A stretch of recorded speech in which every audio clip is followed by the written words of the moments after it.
What's going on, folks? Welcome to tonight's episode of the Run and Gun Podcast. I'm Jay Peeps, I'm Ace. and tonight we have another fun one for you guys this evening. We're still waiting on FAMU Central Pod to join us. Haven't received an update about that, but uh, when he gets here, when he or she gets here, they will be here, and we will welcome them with open arms. Isn't that right, Ace? Yeah. So yeah, until they get here, the show must go on, of course. So as always, be sure to leave a comment during the duration of this episode and everything. Be sure to also like, share, and subscribe. But yeah, got a lot of good things for y'all tonight. Ace, you want to let them in on a little bit of the few things? Yeah, we got some fallout from a team brawl 2 weeks ago, remember?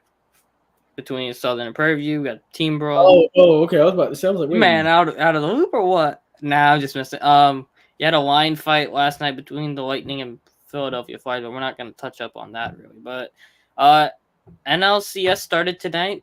Padres were up last I checked on the Phillies. Sorry, brain drew a blank there. NFL stuff. We got some old heads dropping off a cliff right now.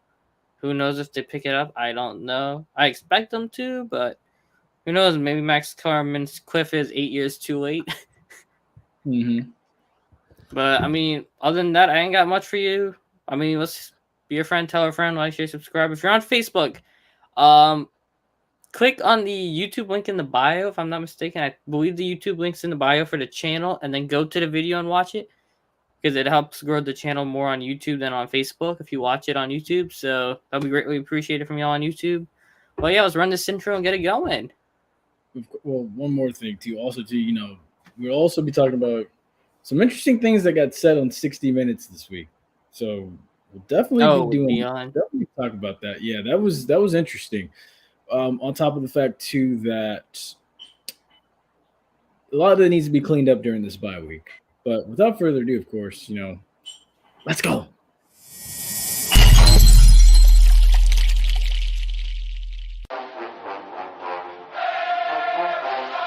Hey, what's going on, guys? This is JP. This is the Bug. This is JC. This is Flash. This is Jimi Hendrix. And you are listening to And you're listening to And you're listening to the Run and Gun Podcast.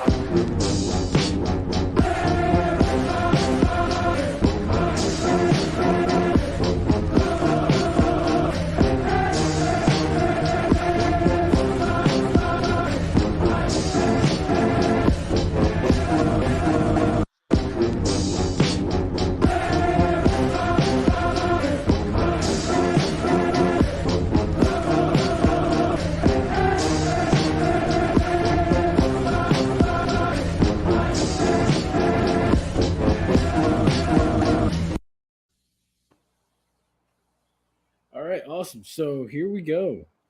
We are off and running with it.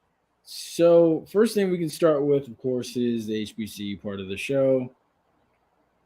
But as we already know, Ace, you can go ahead and start us off with this one. All right, give me a second. It's loading. All right, we're good.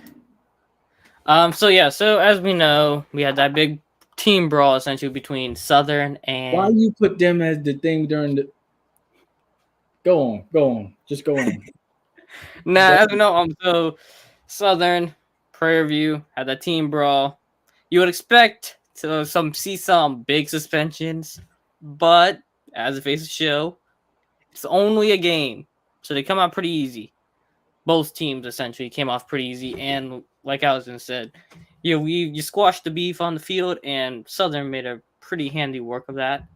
And some Prairie View fans were begging Jackson State, I think Jackson State and FAMU, or one of them, to stomp down Southern to get back at Southern for that team brawl. So, yeah. And the thing is, Southern plays both FAMU and Jackson State still, but both Southern players and Prairie View players only got one game suspensions. So SWAC commissioner and the SWAC front office doing the opposite of what Roger Goodell would do. Roger Goodell probably would have given these guys the rest of the season, but in the SWAC, you only get one game for pregame fights. So That's a surprise. Yeah. That was. Wow, the Phillies are winning right now. Phillies won the game. Interesting. They're up 1-0 on the Padres in the series. Saw that update.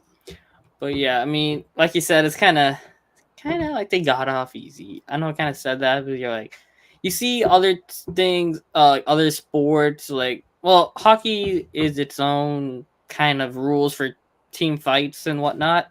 Yeah. But even in NBA, when you see them, like, the two teams start brawling, you see some major suspensions. Like, I'm going to look it up, but I can't remember the exact number. But when Brandon Ingram, Chris Paul, Rajon Rondo had that fight, remember they got some pretty hard suspensions. Exactly. So they got 4 games. Right. And that wasn't even a team fight. Ingram got 4, Rondo got 3, Paul got 2, even though Paul didn't work there. But you get my point where, like, other leagues, they set, like professional leagues, they set strict standards on fighting before games. So I'm kind of honestly shocked that they only got 1 game for such a massive fight, like brawl between the two teams. My thing is, that thing went viral. It was a bad look for the conference and everything, but only 1 game. That's weak, man. That's weak. That's definitely weak. But I guess in a sense, they want Southern to be able to make it to the SWAC championship for that rematch that they're likely going to have with Jackson State unscathed. So I can understand where they're coming from with that. But also, too, another thing was, I don't know if I saw FAMU's game Saturday against Grambling, and called what it was. It was a good game, but it was pitiful. It was outright pitiful. That should not have come down to that. Quite honestly, like, I know a lot of people are complaining about the fact that they think it was not offensive pass interference, but I look at the angle, and a lot of people that think it's not offensive pass interference are looking at it from the angle that they were on the sidelines, so they didn't see a whole lot. They didn't see the TV angle that actually showed the push off that actually gave way to the offensive pass interference call. But I will say, we're lucky that we got that call, FAMU folks.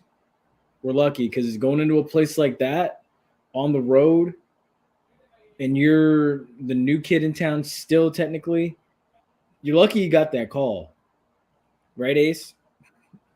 Yeah. Give me a second here, because that when you watch offensive pass interference like that in that situation, position, even on the field, you triggering some memories where I'm trying to find the picture for it. I gotta organize my pictures here so it's nice and neat to find, but it's just brutal there. I know which picture he's trying to find, because I used it. But yeah, like, if you're pushing off to go get the ball as the man is trying to play the ball in the air, you can't do that. That's literally what he did. You can't push off to make a play on the ball. That's offensive pass interference all day long. It was a good call by the official. Now, on FAMU's end of the spectrum, you had 14 penalties for 172 yards. That has to be fixed. Although I don't know if we're trying to play the role of being the old Oakland Raiders from back in the 70s, or if we're trying to be like the Miami Hurricanes in the 80s, but that has to stop. That cannot happen. And I think the beautiful thing is that poses this next one. How do you get better this week? You get better this week by going back to the fundamentals, trying to realize that you need to play disciplined football, but at the same time, too, understand, look, we've only got guaranteed 4 more of these left. Oh, there it is. Right there. Kyle Rudolph is obviously pushing off on who's that? PJ Williams. That's in overtime on the game-winning touchdown. Which is very similar to what happened. What happened Saturday? The Grambling wide receiver pushing off on Courtney Cox to make the catch. Now, it gave me some brutal flashbacks with that. in that game, in that NFL playoff game, that hurt the most because that was not called. That was offensive. That was 3rd and goal on the 2, and that was Lattimore had left that game. That's how the Vikings got in that position. But it was 3rd and goal, and they call that pass interference. That moves it 3rd and goal from like I want to say the 12, and you have a high chance forcing the field goal. And you give Breeze when the offense started to get cooking. That offense was dead, but second half and into overtime, you give them at least a chance, but they didn't call it. And that was I think the year after the NFC Championship, no call one for defensive pass interference. Against the Vikings. Remember but this was the Vikings. I'm talking about the Rams one. Remember, SWAC refs are also crappy. Yeah, but didn't FAMU get some decent calls from the MEAC refs also? No, they did not. Oh, it was the other way around, I mean, but the MEAC refs just as bad. The MEAC refs were just as bad in Orangeburg. Jerome Boger, who called the Bucks Falcons game 2 weeks ago. He's doing tomorrow. He's doing tomorrow's game. Expect more bad calls on Thursday Night Football because Thursday Night Football is also already a crap show. But besides the fact, Jerome Boger used to be a MEAC official, which explains a lot. And it's sad to say. Now, for this question here, how do you get better this week? Go back to the fundamentals. Do what has made you great in the past. If you need to go back and focus on the little things and details, by all means, please, to dear God, do that.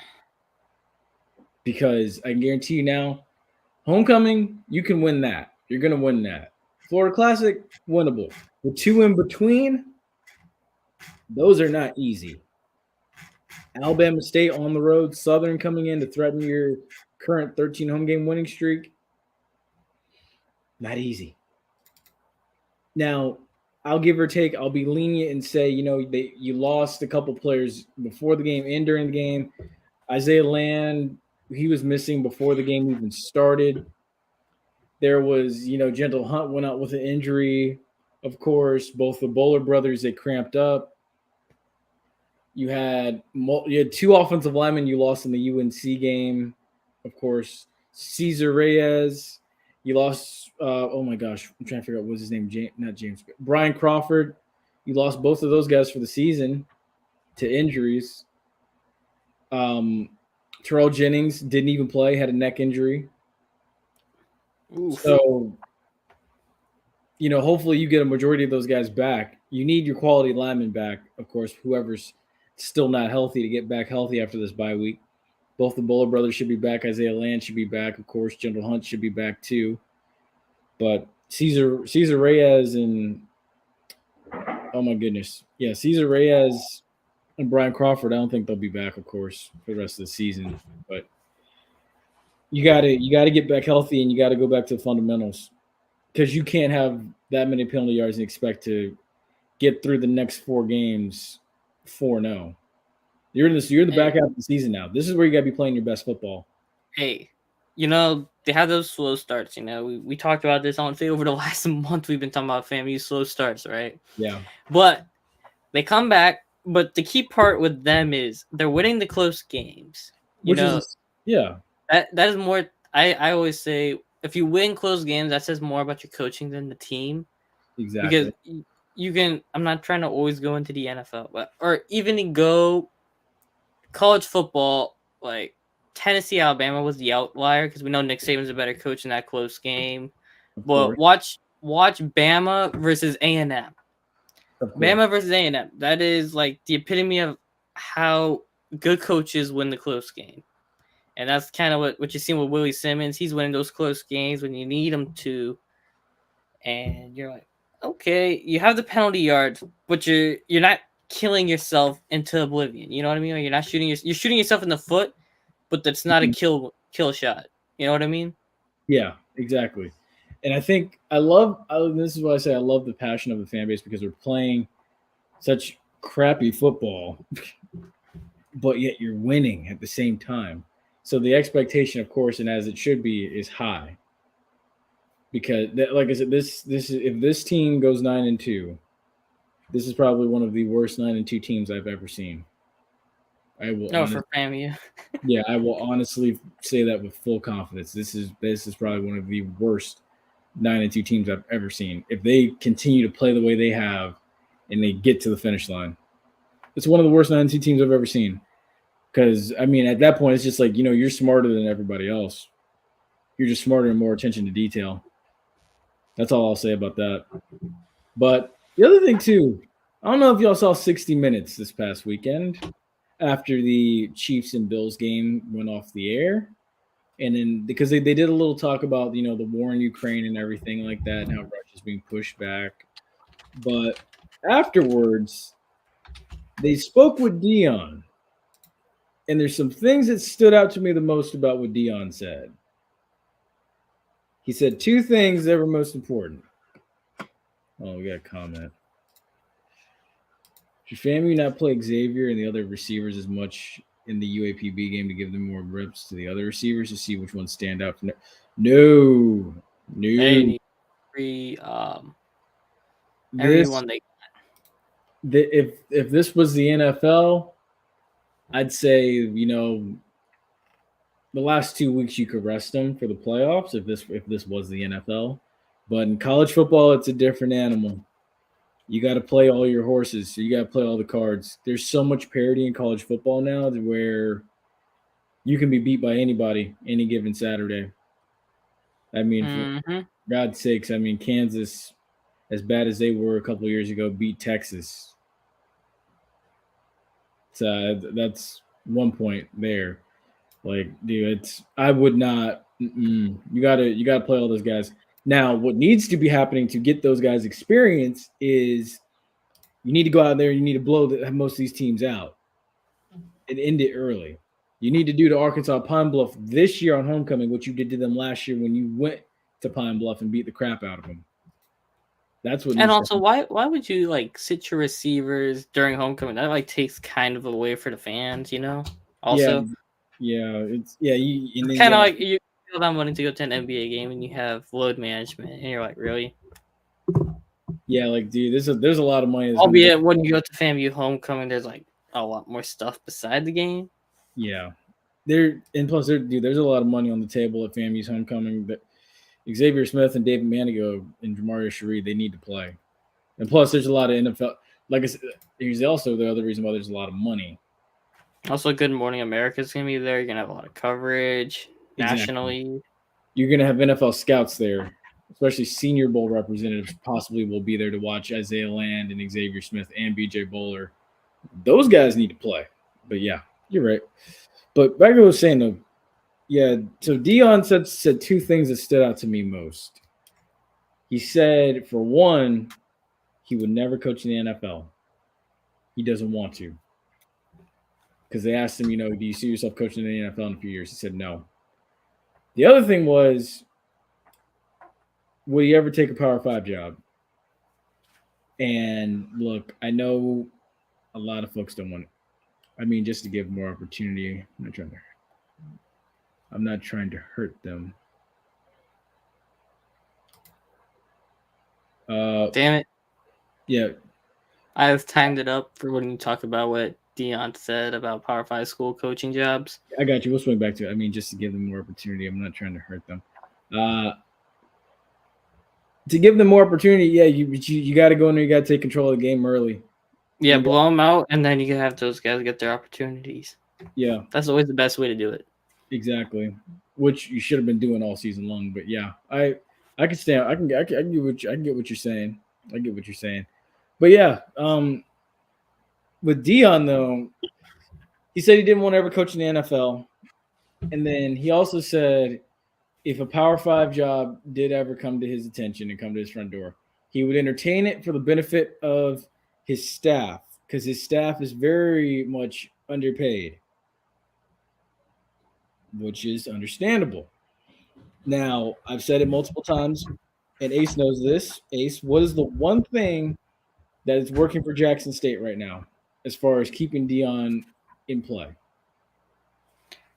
Now, there's a couple of things.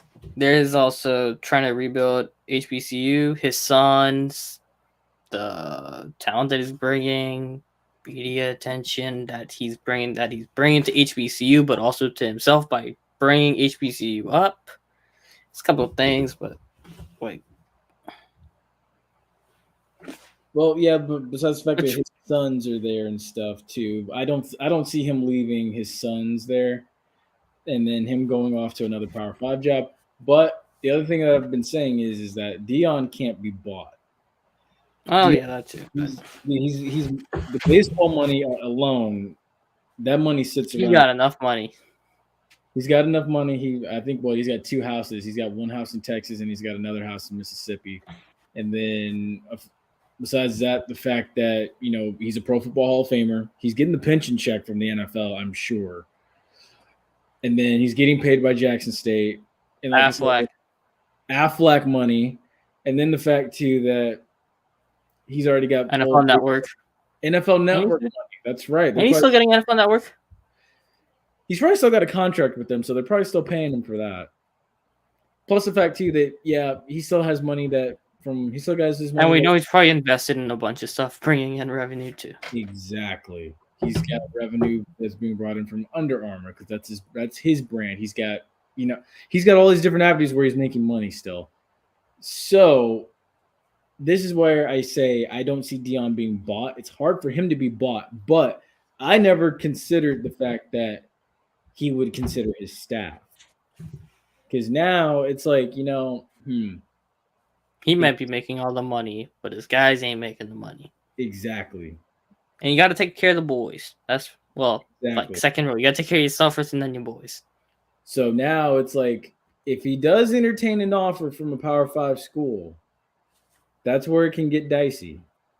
Because he's going to consider his staff. But the thing is, Jackson State fans don't have to really worry about that for a while. Until Shedeur leaves. Yeah, because I could see Shiloh coming out this year. If I were Shiloh, honestly, I would stay. I would play another year, honestly, because he's been dealing with an injury. I'd stay and play 2023, quite honestly, because I think right now I don't think he's worthy of being drafted. If I must be honest with you, unless he just makes it do what it do here in these last couple weeks before Thanksgiving weekend and in the SWAC championship. But outside of that, if he doesn't make an impact and he decides to go pro, I don't see Shiloh getting drafted this year, not in this coming draft. Next year's draft, maybe, if he makes an impact. Shedeur, I know a lot of people want to put him up for the Heisman.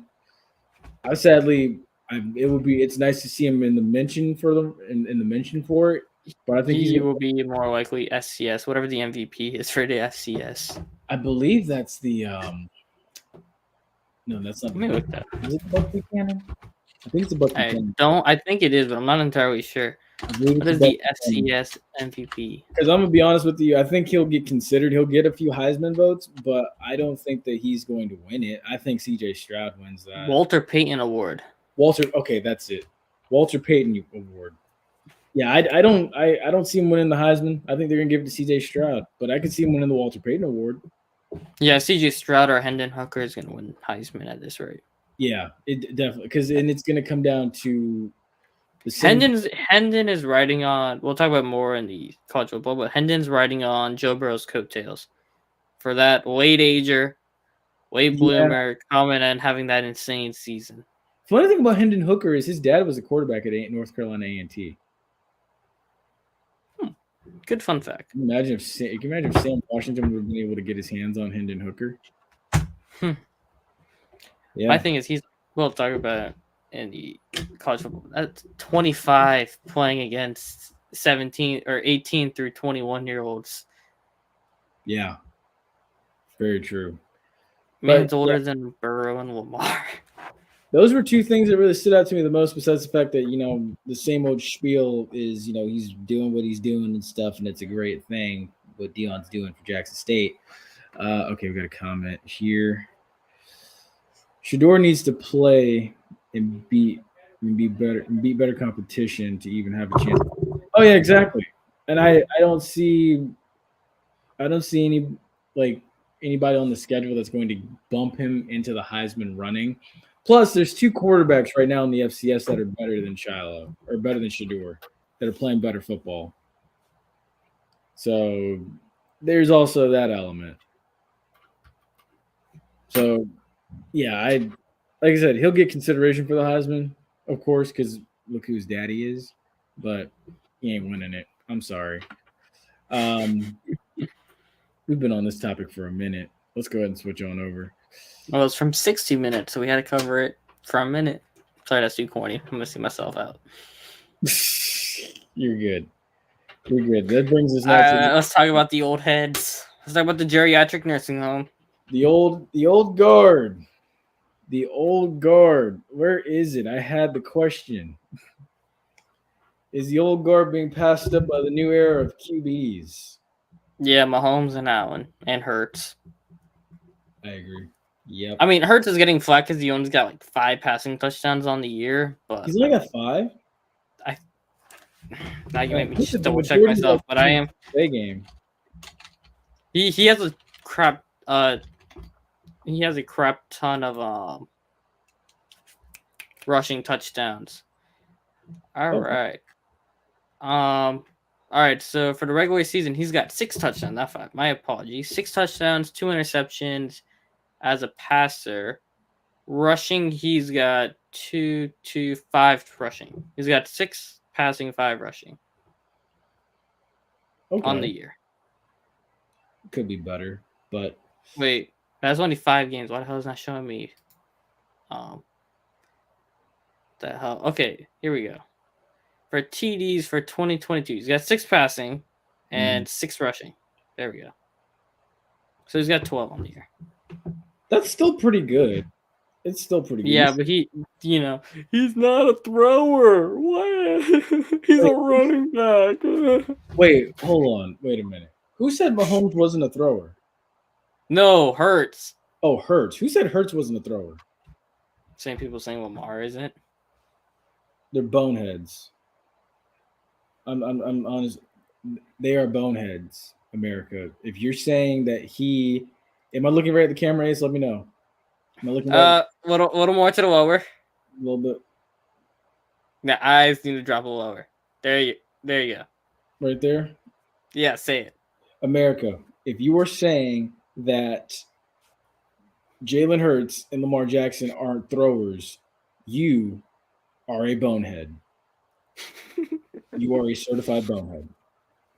Now, back to regularly scheduled programming. But dude, I can't. I don't get why people. I'm like, dude, it's so stupid. I don't get it. I don't get why people even entertain that type of stuff. Jalen Hurts is undefeated right now. He's got one of the best records in football. Lamar Jackson is going to probably be in the playoffs again, and probably going to win that division. All Lamar needs is a wide receiver 1. That is all Lamar needs. His wide receiver 1 is a tight end. Exactly. Like, and it's been that way for like a few years now.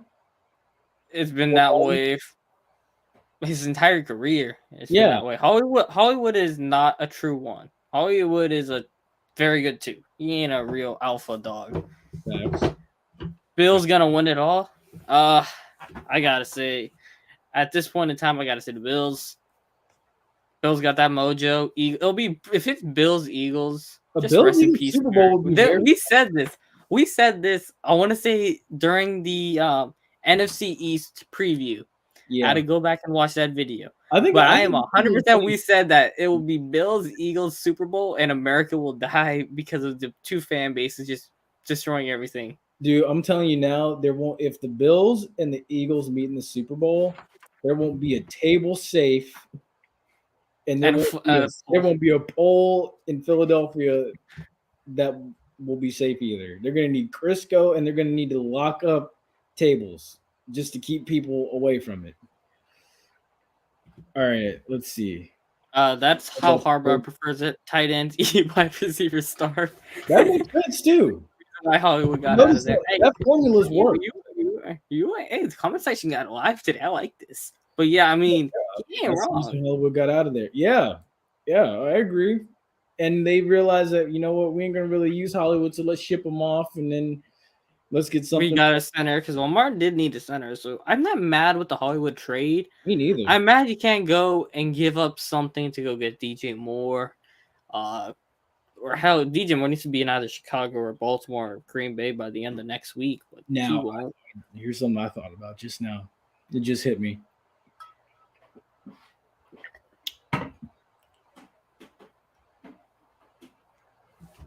What is going on right now in this comment? This chat just like picked up. I have no idea, but this is actually kind of fun. I will fun. say this. I thought about this. Jackson Smith and Jigba to Baltimore. Hey, the way how he playing right now, he might actually fall. I think Kayshawn will be better. He is falling too. Both of those two are falling. Too. I'd expect Jordan Addison to be in Chicago. If we're being honest, I know we're going way off topic. I would hate DJ Moore waste away in Chicago. I would too. Yeah, honestly, we can have this discussion on Justin Fields, but Justin Fields needs to get the hell out of Chicago. Chicago is where offenses go to die. It feels like this last 1985 to 2022. How old that is? 25, 37 years. Yeah, honestly, the last quarterback to win them a Super Bowl wasn't even like a true franchise guy in Jim McMahon. They got there based on their defense quite wholeheartedly, if I must be real. But yeah, Chicago, man, I don't. That's one franchise that just. I saw Justin Fields get drafted to Chicago, and I'm like, rest in peace his career if he doesn't get out of there. I thought it's been over 30 years since Chicago had a Pro Bowl quarterback, and that is for a reason. Chicago is not a good place for quarterbacks. It's not, but I kind of felt that a franchise like that would have at least. Hey, Drunk, you 100% pull that last comment he just had up. Drunk is 100% right now.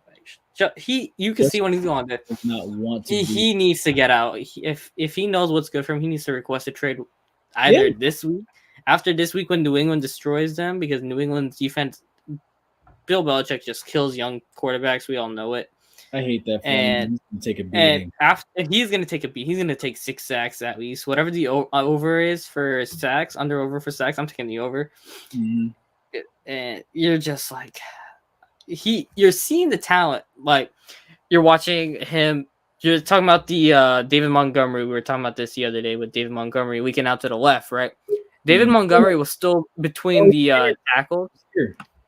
Huh? Keep going. He's here. Oh yeah. So David Montgomery was still between the tackles when Justin Fields was already heading right. Hey, what's up? What's up, guys? Central Pod. What's going on, man? What's up, guys? What's up? It's going good, man. How's your evening going? I just got in from I work on cars outside, so I just got back in from working on the car. So yeah. All good, man. All good. Yes. Right now we're just we're discussing NFL and stuff. We're actually talking about Justin Fields. As a Georgia fan, I've watched Justin Fields since high school because y'all remember he was supposed to come to Georgia. So yes. And I'm from Georgia, so kind of just we graduated the same class, all of that. So it kind of just I had to watch his career develop. Mm-hmm. One thing about it, and one thing that I will always say ruined him was him leaving Georgia. I will forever say that. That ruined his career path. And I will say this why. Ohio State, I'll see your face. Ohio State runs RPO. Ohio State is a very RPO dominant team. They've run RPO since Urban Meyer. Now, when you get to looking at the quarterbacks, why do they struggle when they get to the Ohio State, especially because they can't read defenses? And that's what RPO does for you. You can't read a defense because all you do is hand the ball off or you throw the ball. Like it's just you look, okay, he's coming, I'm gonna hand the ball off. He's coming, I'm gonna throw it. And it's kind of just the simple. It became more simplistic for him, and I think that's the problem. That's the problem that it got like.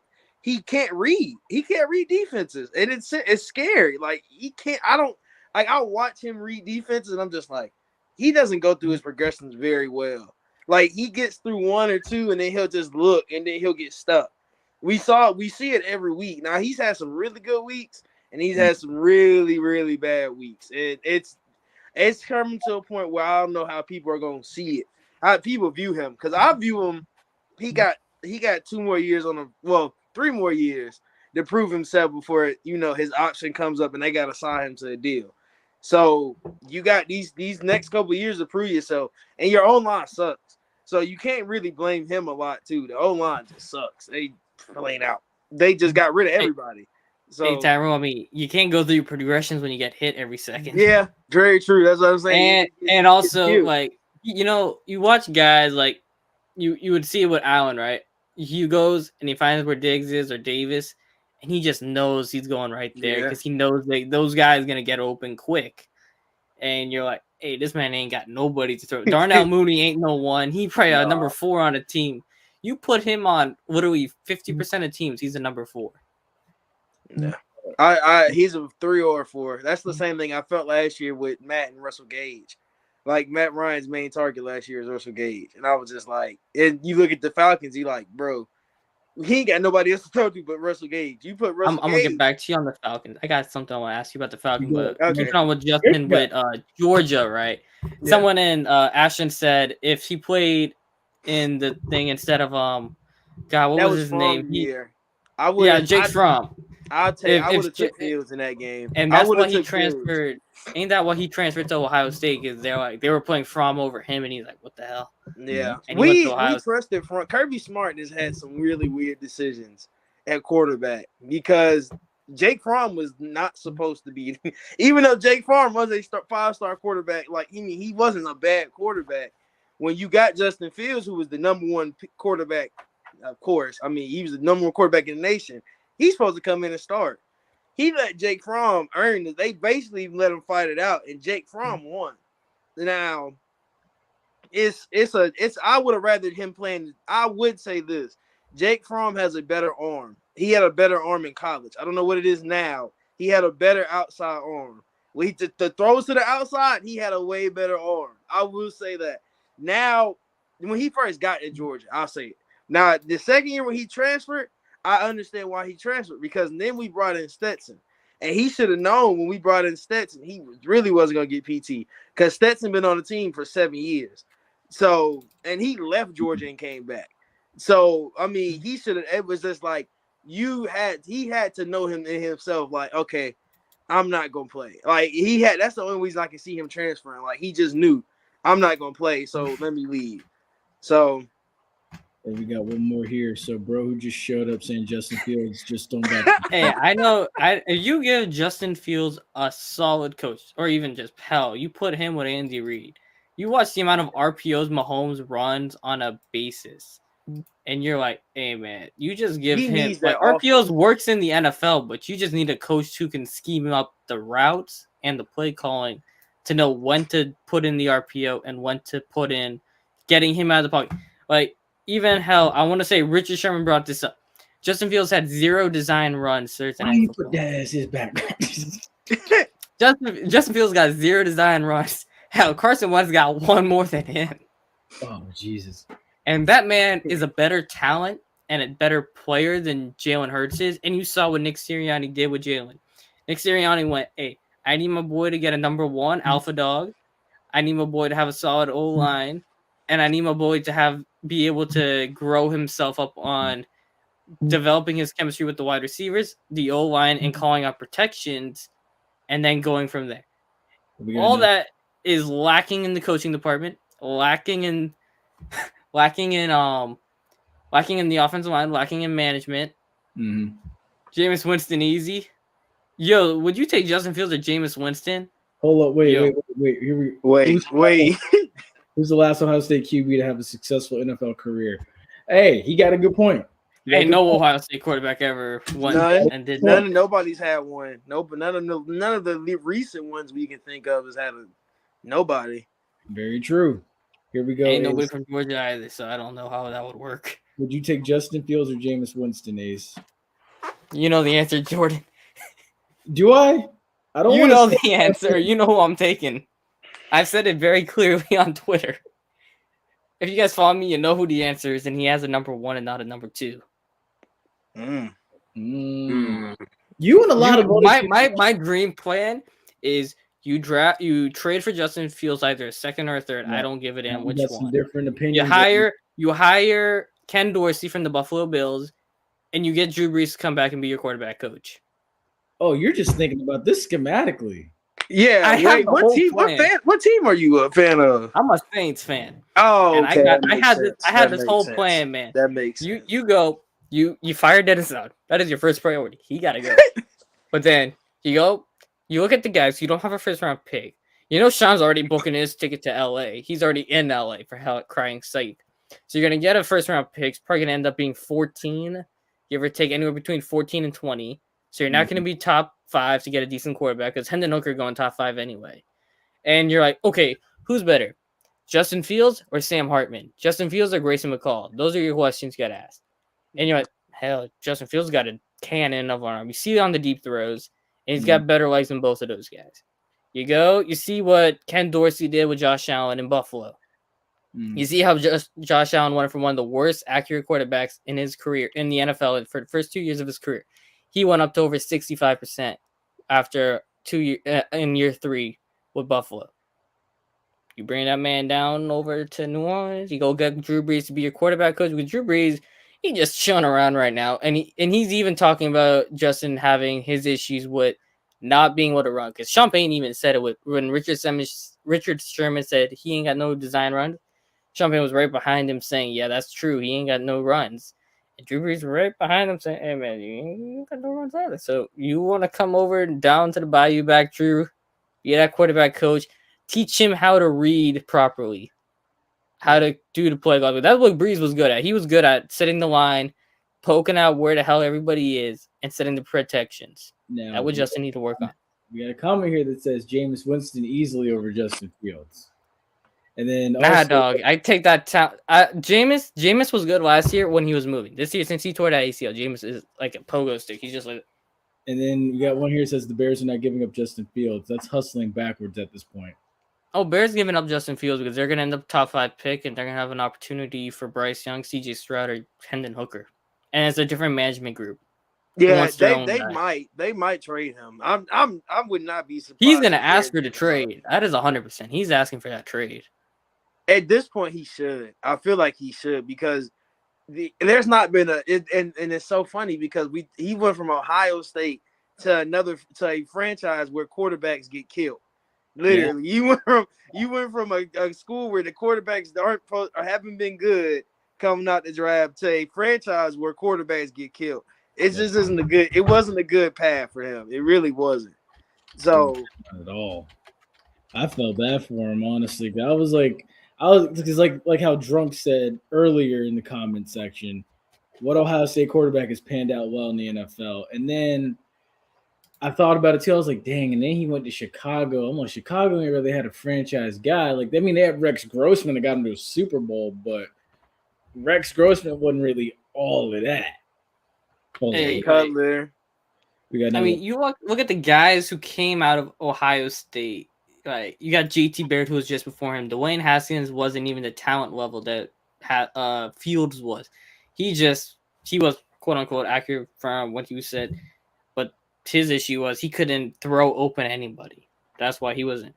But if he didn't have that tragedy that what happened to Dwayne Haskins, he was starting in Pittsburgh this year. He was. Let's be real. Dwayne Haskins was going to be the starter in Pittsburgh. Yeah. They put a first round tender on Dwayne Haskins. They valued him a lot.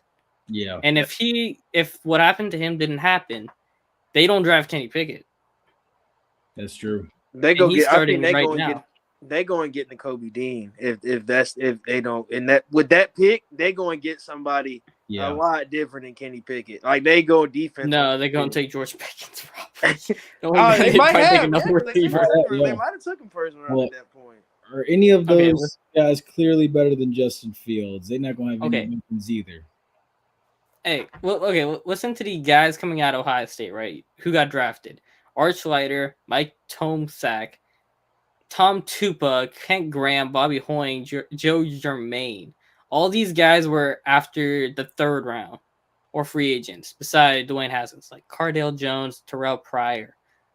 JT Barrett he didn't even get drafted. Like Justin Fields is the highest drafted Ohio State quarterback. I will say that was one guy I had high hopes for coming out. Terrell Pryor. Yeah, Terrell Pryor, and Cordell Jones. Yeah. I wanted Cordell Jones to be so good. I wanted him to be so good, man. I did too. I thought what's his name, wide receiver Devin Smith was going to turn out to be more. Yeah.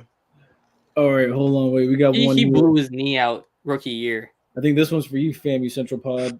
You worried about Tennessee? No, I'm not. You know, I'm really not. That's like the same thing I felt with Alabama in the championship game. Like I have no fear. I was so numb to that game. I was like, we probably gonna win. Like I had no nerves towards it. Like it's gonna be a bloodbath, but it's in Georgia. It's in Athens, and it's probably gonna be a night game now. They probably gonna change the time to make it a night game, and it's gonna be at all ABC. They make it an afternoon game, but it's gonna get even worse because one thing about Georgia. We will sell out that $85,000 stadium, that 85,000 seated stadium in a heartbeat. The tickets right now to get to that game are $625 a ticket. So, yeah, they starting off at $625. That's what they're starting at. Our heads just turned the same exact way. Yeah, they're starting at $625. So, and they're going to sell out, and it's a sellout already. It already was a sellout. Because I think it's supposed to be our homecoming game. So it's already a sellout. And then you got to think, it's going to be probably number 1 versus number 2 at that point. I don't know if they're Ohio State, they'll probably keep Ohio State at 2. But I really want it to be 1 versus 2 because it's always been a Georgia thing. It's 4 SEC schools in the top 5, in the top 10. Let's think of this nuts in the top 7 because I think Ole Miss is 7 right now. So it's actually a great jumping point for college football as we transition. Keep going. You're good. So Tennessee, I mean, for me, as a Georgia fan, I'm not scared of any other game this year. I kind of it's a tough schedule because we play Florida next week. We play Tennessee. We play, I think we play Missouri. No, we already played Missouri. Who do we play? We play Auburn. Who haven't we played yet? I'm trying to think who we haven't played in the East. Oh, Kentucky. We play Kentucky. Kentucky and Tennessee. Yeah, Kentucky and Tennessee are back-to-back. So it goes Florida, Tennessee, Kentucky, and then we have Georgia Tech. So your last couple of games for us are going to be very challenging. But I know that we have a squad to the point where it's like it's not a fear to me. I think that the defense has been so strong, and it's been strong this year. We've had hiccups. Now we're young. That Missouri game showed us that we were still young. That the Missouri game showed us the youth in us. And then you got to look at the Auburn game, and then you look at the game this weekend, and you just like, dog, we're just beating teams. What I think our average win victory right now is like 32, or something like that. So it's going to be a game where Tennessee has to. It's going to be they're going to have to come into enemy territory and beat us. And that's a hard thing to do in Athens. Athens is a hard place to win in. And I don't know if you can come into Athens. If they make it a night game, you can come in there with all that noise. We got the lights flashing. Like, it's going to be crazy. Like, the way they rebuilt the stadium, like, this going to be over. I think it's their first game since we remodeled it in Georgia. So it's gonna get ugly. It's gonna be loud. It's gonna be barking. It's gonna be a big Tennessee crowd. I already expect it to be one because they think they're gonna upset us. They already have the feeling that they're gonna upset Georgia. Yeah, so Drunk thinks y'all are gonna get upset too. If y'all both stay undefeated, I got Tennessee. Hooker over Georgia's whole offense. See, that's the crazy part because Art Gilbert's back now. So now you have how tall is Brock? Brock is 6'4". Big Zero 6'7", and Ark is 6'6". So that's your 3 tight ends right now. And mind you, they all are really good at pass blocking. And then you got to think Stetson's going to get out the pocket. He's going to run. Our running backs, hopefully Cass Jones gets some more play time. But our running backs in itself, it's going to be ugly. And I don't trust Tennessee's defense. Y'all, look how many points Alabama put up. Just like you got to think they had to score 52 points to win that game. Yeah. So that defense gave up a lot of points. And Georgia doesn't give up that many points. So it's going to be a point where you got to look at it and be like, I wonder if Georgia's going to really put up points. Like, we can put up the points to keep up with them. Is our defense going to shut them down and let our offense work?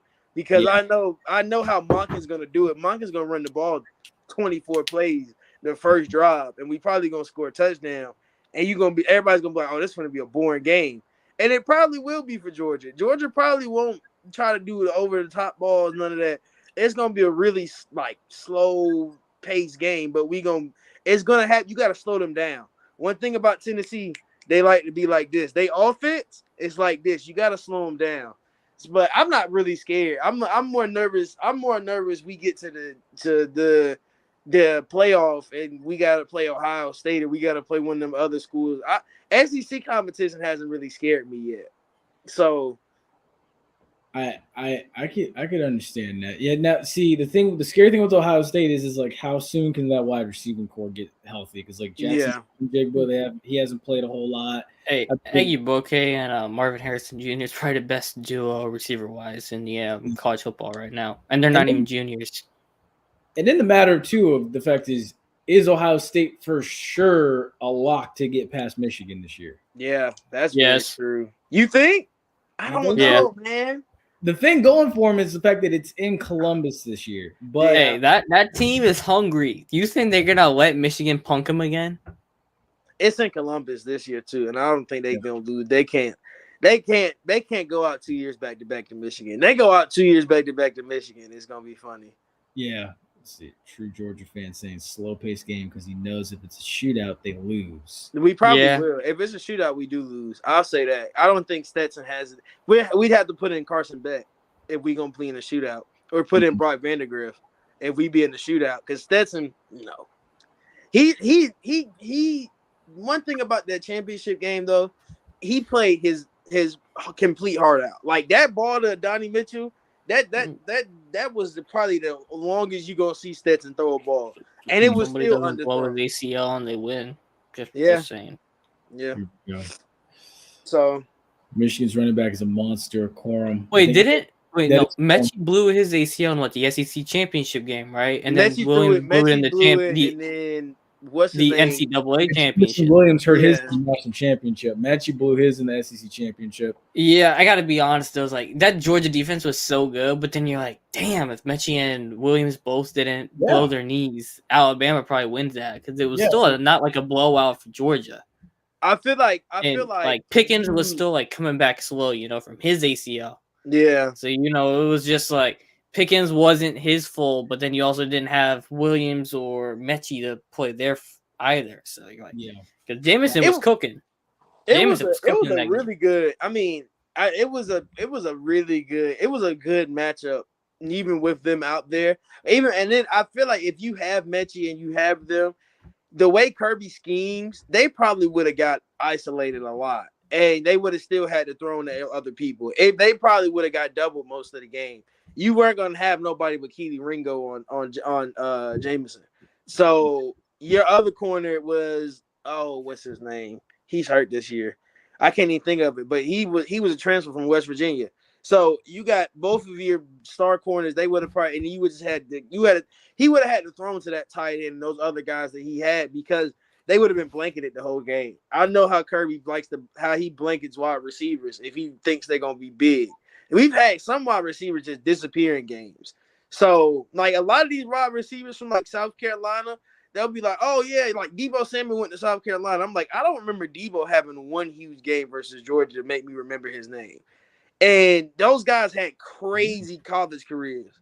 And you look at their careers versus Georgia, and you'd be like, oh, yeah, this is – like, South Carolina barely scored a touchdown last year versus us. And they barely scored a touchdown this year versus us.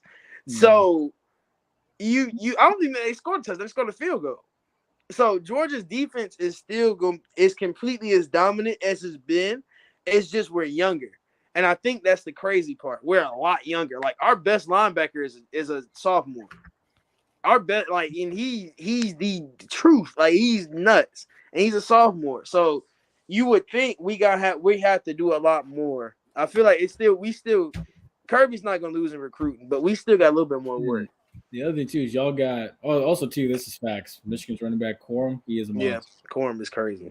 Now I will say too. The other thing too is y'all have the Jesuit high school recruit. The son coming in. Yeah, the linebacker.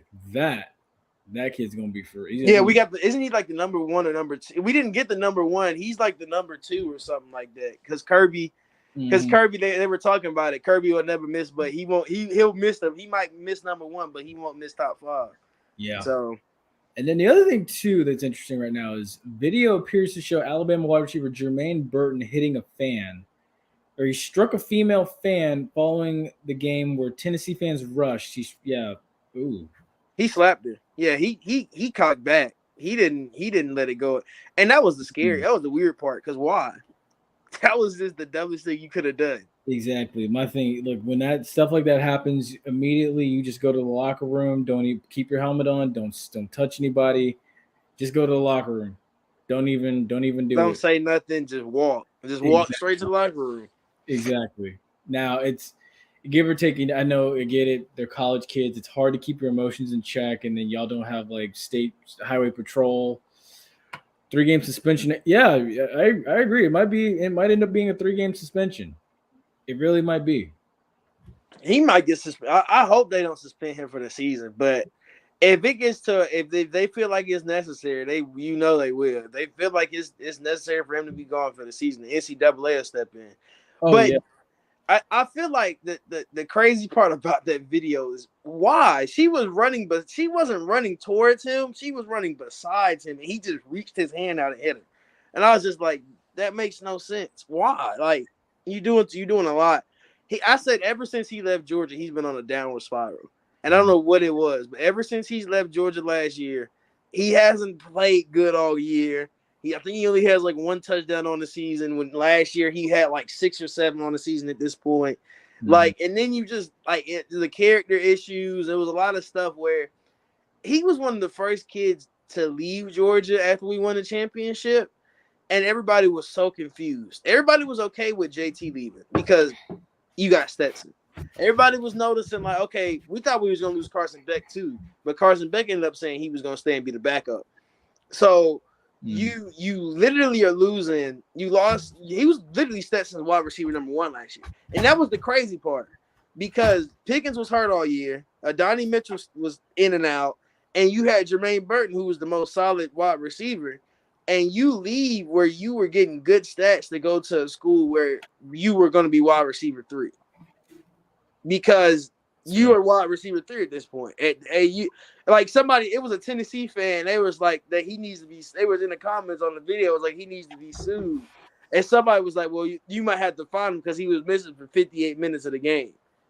Like, yeah, like, dude, it's stuff like that where you can't leave a school that won a national championship to go and suck for a school that you lost to. You lost the national championship to the team that you suck on. So it's stupid. That's him age. That is so sad.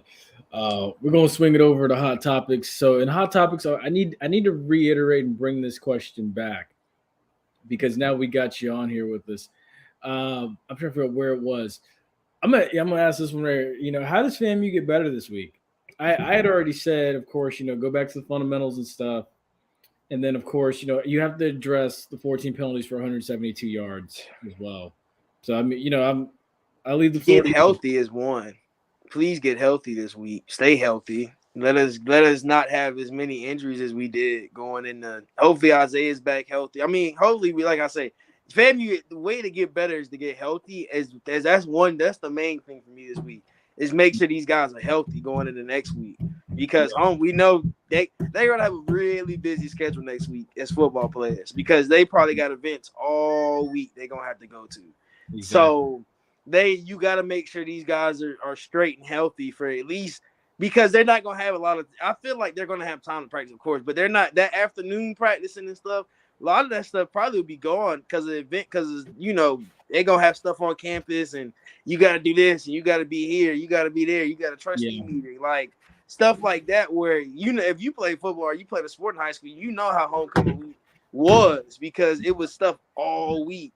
So for them, this is big. I mean, we're not playing one of the best schools, but still you can't go in there and be, and put it behind you that because they're not that good that we can not get beat. Exactly. I feel like getting healthy And like you said, fundamentals, just working on what we need to work. Like don't jump off sides, don't hold, don't go upfield. Like it's stuff like that. I'm a really big O-line guy, and we're missing so many linemen. It's sick. It is sick. It's bad. And I wish that I don't know if the transfer from FSU, the 6'7" dude. I don't know. I think he's still hurt, but he plays left tackle. He went to Rick. I can't think of his name. Is it his name? Yeah. I remember he got hurt in the Jackson State game, but he did play. He got hurt in the Jackson State game. Yeah, but like he made it back. He's playing. It's primarily Cesar Reyes is out for the season. Brian Crawford's out for the season, and then you've also got TJ Lee who suffered an injury as well in this past weekend's game too against Grambling. And then that's like what Allison said last week when she was on here. You know, you have a true freshman starting at center, and then you've got other elements at play too, where all these guys don't have a lot of chemistry together and whatnot. So now you're still trying to like plug pieces with a patchwork offensive line. So you're still trying to make it work, which is why the running game has not been established yet. But you know, blocking schemes, if it's too complex, maybe you dumb it down a little bit to where guys can be more comfortable with doing what they just run inside zone. I don't know what our blocking schemes are and what the difference may be, but like we can't establish the run. One thing that made me so mad because I was at the Albany State game, I said we should be running the ball down their throat the whole game. And it just felt like we couldn't run the ball down their throat. I'm like, bro, this is Albany State. I have friends that go there. Like, so like this is I'm looking at the players. I know half the players that I'm played with from where I know them because we went to high school together. So I'm just like, okay, we got these guys. I don't play with these guys. I know what we can do, bro. We should be throwing. We shouldn't have to throw the ball as much. Like the way we have like 6 running backs that are all elite at running the football. We have to establish the run game, and we get to the playoffs or we get anywhere close. And we got a chance for the SWAC, bro. We gotta have to run the ball. Exactly. You're gonna have to run the ball. Exactly. So you're gonna have to find a way to run the ball sometime soon. I said, I think you can win homecoming, but the next 3 games, that Southern game is gonna be nuts. Southern game's gonna be crazy. Southern's gonna come in with a lot of swagger. Alabama State ain't gonna be no cakewalk. They're very, very much pissed off after what happened with Coach Robinson and Dion. Those 3 games ain't no cakewalk. So you're going to have to figure it out here very, very soon. Thankfully, you got, like I said, you got 2 weeks to get ready for it. There's going to be a lot going on next week. You know, and geez, I'm trying to think about back to what Ace said. I can't even remember what he said. On what? On FAMU and getting back. There's a lot of stuff I said. Yeah, I know there was. I'm watching Paolo Masterclass right now. Got 19-7 in his debut, so I'm just like distracted as hell right now. You can definitely make that 21-7. I gotta see what Trey doing. I was watching the Hawks game before I got on. I was in the shop watching the Hawks game. Yeah, but I said, let's see. They got to get back to fundamentals. Jeez, I completely forgot what I said. I know for a fact I said too, if they do happen to go 9-2 in the regular season, I think that this is probably the worst 9-2 team I've ever seen get. Oh, I know what I said. Okay. So they start out slow. We've been saying this for the last month. They start out slow, but they are winning the close games, and you need a good coach to win the close games. And they got the good coach. And what you need right now, they're winning the close games because they're still trying to figure out what the hell they're doing and their identity. But like FAMU Central said, they ain't running the ball very well. And they're looking like the LA Rams running the ball where you get hit backfield like 3 yards every time. But we ain't going to get into that whole discussion with the Rams because I could have a rant on them with that. But we need to – I don't know why no one ever just does the Shanahan run plays because those work every time. And it's not even just the lineman. He just sticks someone in. Outside zone. You can't go away from it. It's the simplest blocking. You just block upfield. Mm-hmm. Like you can't get away from inside and outside zone. I feel like we do too. We try to run jet sweeps and we try to run this. I'm like, bro, upfield. Like these guys, this old line is not adapted yet to be able to, reach block and zone block. Like, bro, we gotta go upfield. Just get us upfield. That's all I need to run it. Like we can't run these elaborate running plays, and we running counters, and we got guys pulling and going. No, these guys ain't trained. They're not there yet. They're just not there yet. And that's why you see all the false start penalties and all, the delayed games and everything like that. So I mean, I can't put it all on Musa not being able to find the play clock, because again, that's the first thing you do when you get to warm-ups is you find the play clock. But at the same time, he's right. All these exotic blocking schemes, just dumb it down. No, you just move everybody to that same direction, put them on the move, and you just pick up every. Exactly. Yeah. But you need your receivers to do the job too. So. But we got receivers that can block. Well, I feel like our receivers aren't scary enough to not block. Like they're gonna throw a block at somebody. But it's dumbing it down. I feel like this week they just need to dumb it down. Just dumb it down. This whole week. Just play what you act like this week. We were going into like summer camp. Like this the first week of summer camp this week. Just dumb it all the way down, or spring camp, and just play simple football. As simple as that.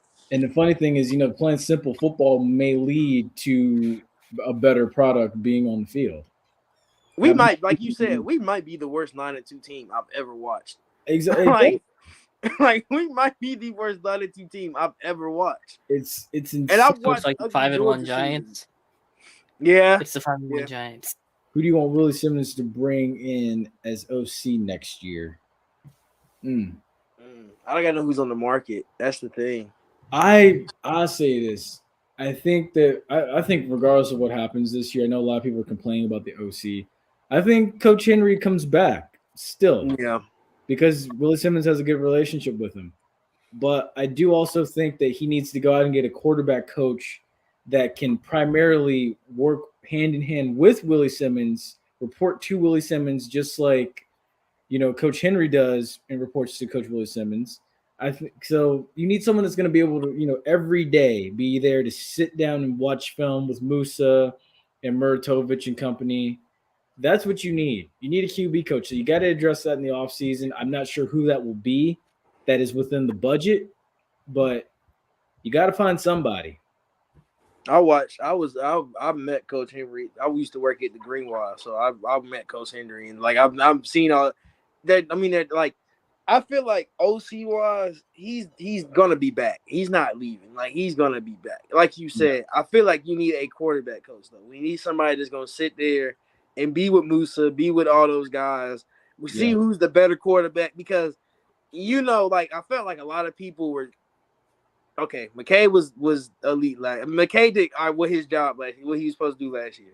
When we got Musa, I felt like a lot of people were just automatically like, oh well, he's got to earn his spot, and like, well, he did earn his spot. I mean, he didn't like walk in and just grab the spot, because McKay was really spring game. I didn't know who was going to start. I really didn't. Like spring game, I thought it was. By the end of spring game, I said it was going to be Musa, but during the spring game, it really was like, this is because Musa still. It was a lot of screw ups from every quarterback we put out there. So you can't really. Musa got the job. You can't complain about it now. But now we need somebody to sit there and actually, talk to him and be with him. Because I feel like Coach Henry's he's got to focus on this depleted O-line. Exactly. And he can't go talk to this quarterback because his O-line is 6 people deep injured. He's got people gone for the season. He's got to throw pieces in. He's got to focus on his first priority is going to be his O-line. Yeah. So he's got to go through that now. And now it's like you got to, we go into offensive drills. He's got to just see Musa in offensive drills. He can't just go over there and talk to him. He's got to be with the O-line. So either he needs an assistant, maybe O-line coach. Maybe we bring another O-line coach and he just focuses on being OC, or we bring in a quarterback coach. Or something like that. Damn, we got a whole lot of evaluating to do. That last game, man, that was a wake-up call. Yeah. That's very true. It was. They've been like that for the last month, though. Okay. Exactly. You really have. It really. I don't know why you need a wake up call and keep hitting snooze every 5 minutes, every week. Bro, I should say. I was mad about the North Carolina game. I was mad about the Jackson State game. But these last couple weeks, we've played really ugly games. We won 5 ugly games. Albany State was the ugliest win I've watched in person. That was so ugly. And it was like, okay, everybody's like, oh, it's raining, it's raining, we're gonna have to run the ball. Dog, we couldn't even run the ball. Like it was bad. It was an ugly win. I mean, we broke it open towards the end, but during the bro, I'm telling you, I'm sitting with Albany State fans, and they just sitting there like, "Dang, we thought we was gonna get blown out. What's going on?" Yeah, they felt like they had a chance in the game. Y'all don't remember they scored the first touchdown. I remember that. Yep. The running back came to the sideline, looked me in my face, and told me FAMU. I promise you, you can. My friend was sitting right here. He plays on the team. We was looking at him. I looked at him. He looked me in my eyes like. Hey, just cussing the whole time. Like they had the mindset that they were gonna come in there and beat FAMU, and we really gave them hope. Now by the end, they were sitting on the sideline, hunched over, but they came in with the hope, like we gonna beat these boys, and they had the confidence throughout the whole game.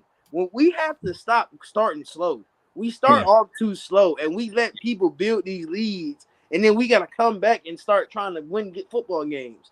We shouldn't have to come back and win football games when you have such good offensive threats. That's the problem, I think it is. We have too many offensive threats for us to be having to come from behind too much. Facts. Spitting facts, folks. I agree. I was at the Mississippi Valley game, and it felt like I was like, geez, why are we just going through the motions? Like we're going through this, like, it's just a simple little walkthrough. And then finally, I think that's one of the games where the score didn't really tell the full story. Yeah. It should have been worse than that against Mississippi Valley. Mississippi Valley was not all that. Got another one from Ashton here. What's wrong with the play calling in the fourth quarter? Why are we running the ball? We just had this conversation. And for reasons we just said, offensive line's banged up. It's patchwork. It's all, basically a whole lot of factors. You need a QB coach. And Coach Henry's he's a good coach for the offensive line, but he's not a QB coach. That's going to guide. He's not a QB. He's not, you can tell he's not sitting. He's not just sitting with Moose all day. I kind of want somebody just to sit with Moose all day so he don't have to keep running to the sidelines and asking questions. I want somebody that he can sit there and he can look at his coach and know like what the play is. He ain't got to go over and ask like, "Oh, what you calling?"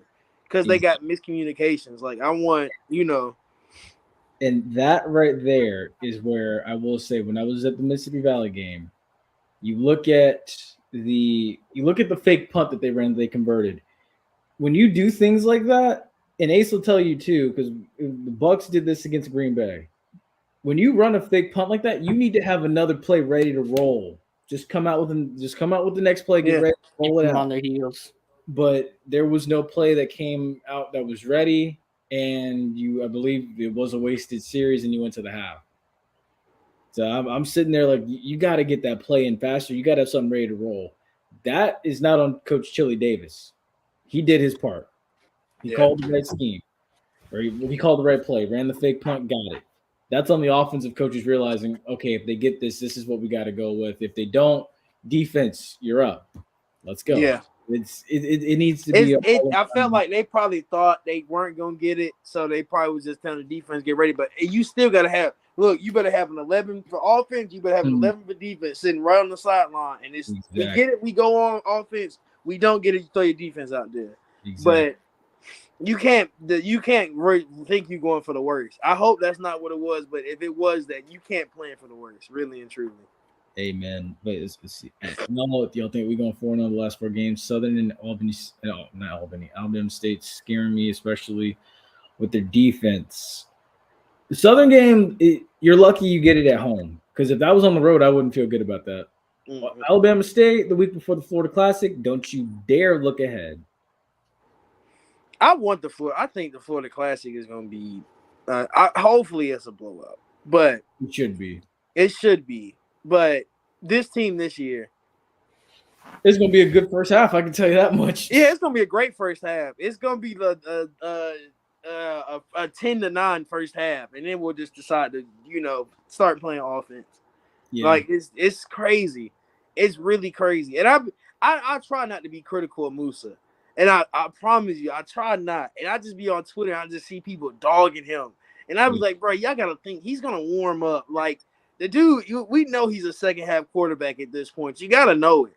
Like, you got to know it's a second half team. He's a second half quarterback. Because it's bad. Like, that first half, you be like, bro, we are horrible. Like, I don't know how to describe it. I'd be so mad. Like, bro, we're horrible. Ooh, I like this question. Bad.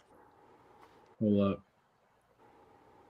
We got one right. Start one half PPR, Aaron Jones, ETN, Juju, or Brandon Cooks. Okay, this is actually a very good question, actually. I would say, off the top of my head, I would have said Aaron Jones because they got Washington. We just saw Khalil Herbert and David Montgomery gash him.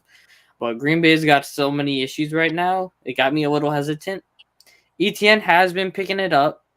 Since it's half PPR, though, he ain't going to get too many points off of catches. Brandon Cooks, the Texans. Who the Texans? The Texans got the Raiders. And their secondary is gettable, though. But the pass rush is probably going to make Davis Mills' life hell. You can't trust Aaron Jones. Let's see. FAMU so much wasted talent. Sadly, sad, yeah. Not this year. I feel like we wasted this week.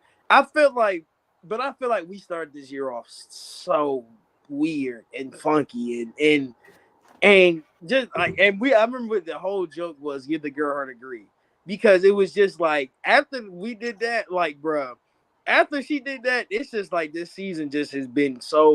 It's just like the 21 kid. It was like whoa. Then we get to Jackson State. Okay, y'all got some kids back. We get blown up 56. Whoa. And then we just keep. It was like, okay, now we going back up. And then who left? I think what was the assistant got. Then one of the assistants left. Yeah, he lost his eyesight and he rejoined the team this week after he lost his eyesight in North Carolina. Yeah. 80. Yeah. He gets, bro. It's weird. It's been weird. It was in a weird year. Like I feel like we wasted, and I don't feel like we wasted Isaiah's last year. I feel like he's been hurt too much for me though, because I'm a Falcons fan. I want him to be on my team, and he's been a little too hurt this year. So I need him to. I mean, we were the first. I just want to say the Falcons were the first scouts at FAMU's practice this year. I just want to throw that out there. We were the first scouts on field. I didn't see folks out there, Ace. You know, I just want Isaiah on the. If we get Isaiah on the Falcons, I'll be straight. I really and truly, I have two picks for the Falcons. I said Marquise Ball for the Saints, and them dumbasses went and got paid Marcus May. So yeah, that was. They just whatever. I give up with them. And the Falcons don't draft HBCU, so it's all right. The Falcons will have $50 million. The Falcons are one of them teams that don't draft HBCU. So the good run franchises draft the unknowns in terms of like the big name schools. There's always those teams that go after the big name school, but the good teams they go look a little deeper, and that's where you find the studs. I feel like we drafted the stud in the third. We drafted Tony Anderson from Montana State, and he's been a stud for us this year. But we haven't really drafted this. We haven't drafted. I guess because I feel like we have a new coaching staff. We got a lot of guys off of we got a lot of guys from Canada. We got a lot of guys from. We didn't get an HBCU guy this year, which was weird to me. I think we got one the first year, but we didn't get one this year, which I feel like. But for us to be the first team on campus, which was still weird to me because I was like, why? But for us to be the first team on campus, and we just and that was spring. That was spring and summer. Like we was the first team on campus. So it's somebody we looking at. I don't know who it is. I feel like it's Isaiah, but at the same time, I feel like it's Xavier. I feel like it's one of them two because the Falcons need a wide. We need a deep threat because I don't know if we sign Zacchaeus to another contract, and. Even though I think got extended like 2 years. And I'm 2-4. I can't trust Aaron Jones. I started all my starters and Jesus. I can't. I just benched Aaron Jones. You're 2-4. Yeah. If you really desperate with Brandon and hope he gets in the end zone, it hasn't been pretty for Cooks though. But ETN, you might get. He's gonna get you double-digit points. It depends if you need the big play. or you need a floor play. If floor play, I'd go ETN more so than Cooks. But if you ain't want to start Jones, ETN's been getting 14, 12, no touchdowns, and he got the Giants. Hey, Kenyon Drake just gashed the Giants, so. I would give Kenyon Drake a start. Nah, but I'm talking ETN. Oh, ETN. Who did the Jaguars play this week? Giants. The Giants. They play Giants. All right, Cooks has had 2 good games. ETN's been picking it up. I say Cooks. I feel like I say throw in Cooks. Hey, who's your Hey, put into the chat, Mo Diesel. Who your running backs are? I'm kind of curious. Beside Aaron Jones and ETN, who's your running backs? I assume this is for a flex position. I wouldn't touch Juju with a 10-foot pole. I just benched Aaron Jones. I just benched him this week. Hey, I'm running a trade for Aaron Jones because I got AJ Dillon and my running back 2 position cursed. So I'm trying to bring Aaron Jones in because he's better than what I drafted. I traded Aaron Jones. I got Aaron Jones. That guy, don't ever listen to this guy right here. Tyrone, don't ever listen to this guy right here. He's gonna tell you. He gonna tell you take Cam Akers over Saquon Barkley. Hold on. Before you do that, now I want to tell you this. Here's what had happened. We all know Cam Akers ended the season very well. Yes. He ended last season very well. And Saquon had already been hurt. So I was like, all right, well, we don't know what Saquon going to do. And then Cam Akers ended the season strong. So Saquon, not Sam, but Cam Akers ended the season pretty strong. So Cam Akers going to probably, he'll probably carry it into this year. Yeah. Exactly. Like, I'm not going to lie. Let's be real. Us three can't be the only ones that probably took the cheese. People probably, people probably, like, bro, I auto-drafted, and I was like, okay, that gave me Aaron Jones. I should have a solid running back. And Aaron Jones has done nothing but sold me for the past I think he had one good game. I think it was like week 2. He had his best game. But other than that, he's averaged like 3 or 4 points a week. And it's so bad. I play Yahoo Fantasy, and I'd be so mad, bro. I'm 4-2 on the season. But I'm giving ETN a shot, Mo. I'm rolling with ETN, bro. I'm gonna give him a shot. You 2-4. What you gotta lose? Take ETN and see what happens. I don't know if the breakout coming. But I'm gonna give ETN a shot, man. Who's ETN playing again? Giants. Yeah, give ETN a shot. Yeah, that's what I Cooks think. against the Raiders. I don't know if the Raiders gave Kansas City trouble. Max Crosby and Max Crosby is gonna eat that right side. Ooh, yeah, I was gonna say Max Crosby 108, 107, 27 seconds. I do like Chubb though. That Chubb move. No, that's the starters. Chubb and Walker are his starting running backs. Sutton and Evans are the starting receivers. Goddard. Hey, you need a tight end, my guy. Goddard's on bye. No, yeah. ETN over the year, tilt of the year. Hey, you're the one who don't want to start Aaron Jones, so. I benched him for go ETN, give him a shot. James, I think my running back right now is like I think I got Tyler Algier and I got Tyler Algier and I think James Robinson. Like that's how bad I don't want Aaron. I picked Jones. up Evan Ingram and Deshaun. Hey, you got the nasty man. Is Deshaun Watson back? No, he's coming back in the next month. A month from now. 4 weeks. Yeah, 4 weeks. I mean, you get 5 games. like week 5 11. Games. So I mean, yeah, you 5 get more games. 5 weeks of him at quarterback if you pretty much. He might be a fantasy demon. He might be a fantasy demon for those last 5 or 6 weeks. Really, he gonna be fresh and he gonna be pissed yeah, off. So I'm gonna say, hey, don't kill me if it don't work. You're gonna get you 10 points at least. So I'm gonna take ETN. That snap count been going up. I've been trying to trade for him so bad, but they ain't selling ETN for some reason. Even though they stole Walker from me because I was activating Brian Robinson, so I dropped Walker to shuffle it out before adding him back. But then Rashad Penny decided to blow his leg open. So yeah, we got screwed on Walker. Could have used him big time, but we're rolling with Clyde Edwards, bum ass bench for McKinnon, Allaire, but.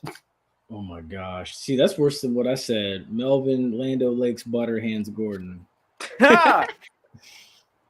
Hey, Melvin, bench boy, Gordon. Melvin won the trade. They said he won a trade out of the Broncos. He don't want to. No, he's a starter this week. He got named the starter this week.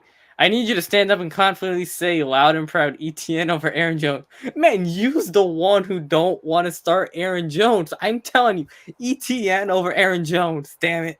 If you are going to not start Aaron Jones, start ETN in the flex. At least in the flex, because he'll give you at least some receiving and some passing. Receiving and rushing. Hold up. I'm just saying, Aaron Jones against Washington is a good matchup, but Green Bay is just stupid on not giving the ball to Jones and Dillon every play.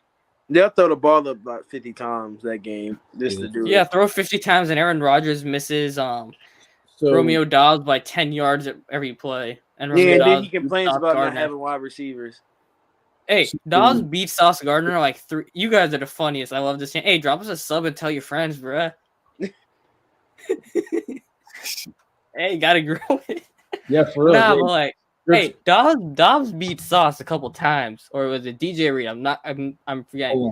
But it was one of the two he beat, and he was open, and Aaron Rodgers just underthrew him by like 15 yards. Right.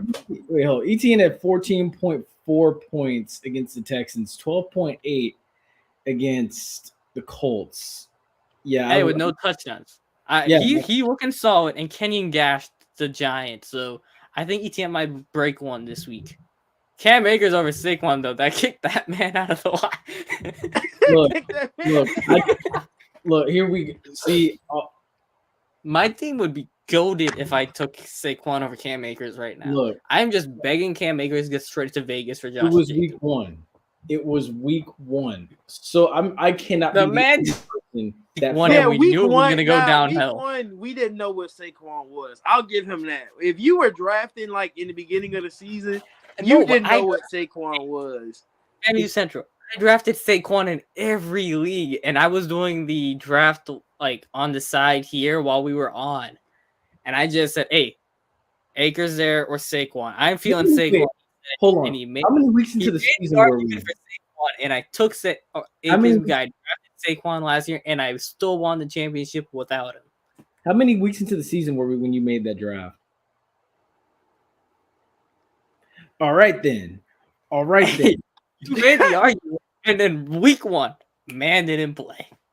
See, yeah, because one thing about it, Saquon has been on a tangent, on a tear. He's been on a tear these last couple of weeks. So, see, knowing how it works. Akers gonna get traded to a good situation, right? Cross your fingers on that. And Saquon's gonna get hurt and be out for like half the year. Hopefully. That's what you need to happen. I got Saquon in a bunch of leagues. Oh, well, but no, you don't need that to happen. I'm gonna need a miracle with Cam Akers getting traded to either Vegas or I don't want him in Denver. To be honest with you, Denver is just a coaching nightmare right now. So I need him in Vegas. Go to Denver right now. That'd be hilarious if it was like a trade alert, like ESPN just popped up and said he went to Denver. That was hilarious. Can't make a third round pick for Josh Jacobs. You'd be like, dang. Well, he's in Denver now. I don't know. I feel like Vegas. We want him in Vegas. We don't want him in Denver. I want him in Vegas. I don't know though. For Josh, are they going to give Josh Jacobs up for Cam Akers? No. You got to give Akers and a third because Jacobs was a free agent this year, and they're 2-4. Yeah. They're 2-4. They got yeah, it is true. Josh Jacobs is gonna get paid, so you might as well take Akers that third extra 2 years of the contract. I ain't a GM. I take Cam Akers over Kaiser White. Yeah. I mean, I think the thing is now you got to think if you're the Raiders, do you really want Cam? Because it's the same thing with everybody with like for Falcons fans because we talked about it too. If we were to go get Cam Akers, do we really need Cam Akers at the running back position in Atlanta? No. So no, you don't need Atlanta. Well, you have Damian Williams and Cordero. But yeah, Damian's probably gonna start until Cordero comes back. Well, Damian, they both hurt. So now you have Damian got hurt first. Damian got hurt week 2.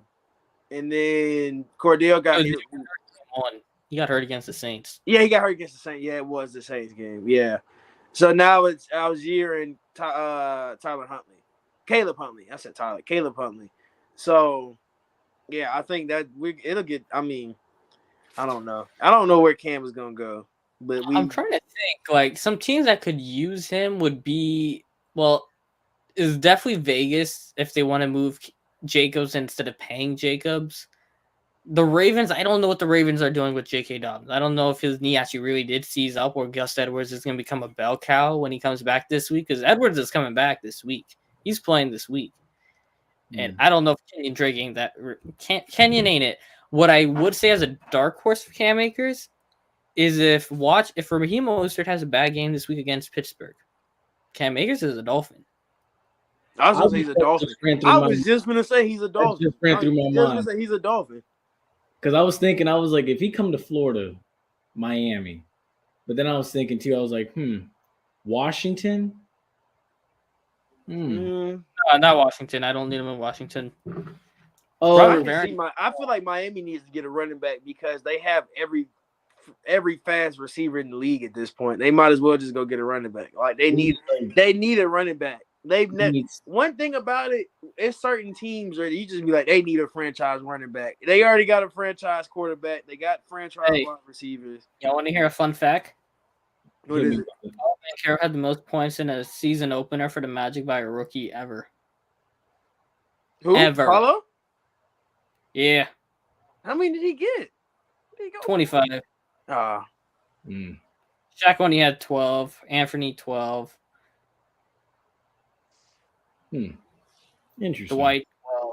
I was gonna say Dwight. What was Dwight's? 12. Oh man. I had 25. I'm proud. You know.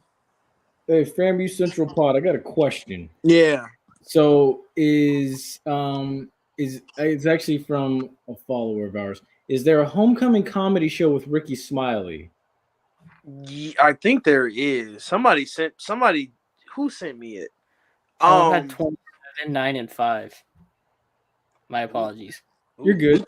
We play y'all Friday, so I'll see you in Atlanta Friday. So we'll see what Paulo does versus Clint. I think there is. Somebody sent me a flyer for it. Let me look. I think FAMU Video sent me a flyer for it. If you go on his page, he has most of the homecoming stuff on it. Right, because I'm definitely considering the concert in Frenchtown with Rick Ross. It's free, so yeah, that would be. I'm not in Tallahassee right now, which is the worst part. I'm back in Atlanta, so. Oh, okay. Yeah, so I'm probably gonna miss homecoming, which is. Oh man. My first homecoming was last year, which is so crazy. So it's the story about me being a FAMU fan, which everybody found so crazy. And it's kind of like the Travis Hunter story, where I just went to homecoming and I became a fan. Like I just wanted to be there. Like FAMU, like homecoming. If you've never been to a FAMU homecoming, like it's probably like when you get down there, you be like, oh, this is nuts. Like going down Wanish and going down, like just walking, you be like, bro, this is a lot. Yeah. Like especially when you are young, like you young, like you be like, bro, this is nuts. Like. It's just people walking down the street, like selling stuff. The food smelled good. I went to the Step Show last year, which was lit. I mean, it's so many events you got throughout the week. So, the game is always the most. It's so funny because if you go to the game, get there before halftime because you ain't gonna be able to get a seat. Because if you trying to watch the band, I'll put it like this: everybody come in the stadium at halftime. By the end of the game, everybody gone. So gonna be the first half is full, second half, and once the band get off the field, everybody like, well, we finna go back to the room, or they finna go back walk the streets. Yeah. So it's you want to be there early, you want to see the wall, you want to see the rap, you want to see all of it. Really, you want to just be there. Really and truly, you just want to be there. Like it's gonna be it's gonna be great. One of these days, I'm gonna get Ace there. One of these days, because I will say, last year was the first time in like years where it felt like the old days. Because I've been going to homecoming since I was in diapers, honestly, since I was in a stroller. Golly, that was the late 90s. It felt like driving in last year to the Grambling game, just getting off I-10 on Friday afternoon, driving past the Capitol to campus. I've never seen traffic like that. Yeah, it was bad. Oh, it was bad. I stayed on Capitol Circle. So even coming down, I stayed southeast. I stayed Southwood. So you can go Southwood, go to Back Road, and you get the Bragg real fast, bro. You were not getting the Bragg no time fast. You were like that whole week was just pandemonium. I worked at Sam's. I was working at Sam's at the time. It was pandemonium in Sam's. It didn't even make sense. To say. Oh, Manchero, 27 points, 9 rebounds, 5 assists, 2 blocks, 11 of 18. Most points by number one pick in their NBA debut since LeBron James. Oh. Paulo was supposed to go number one. I never understood why people tried to put Chet number one. Jabari was going one, and I said, nah. People that was putting Chet and Jabari at number one, I was like, y'all are just falling for the hype of them in these last couple of weeks. Like, I was like, Paulo's been number one since high school. Like, dog, you not just go take that man's credit away. He's been the number one draft pick since high school. Like, it was him or Chet. We knew it was him or Chet. We just didn't know which one. But yeah, oh, whoa, he went away, but he'll be back. Yeah. Hold on, continue what you were saying though. Yeah, I think that when I was talking about Chet. Well, I don't know. We were at Sam's Club. Oh yeah, it was pandemonium. Like even in Sam, like when I was going into work, like that Friday, that I took. What day did I take off? No, I don't think I was at work yet. No, was I at work? Yeah, it was just pandemonium everywhere. Like it was packed. It was nowhere to go. Like you couldn't.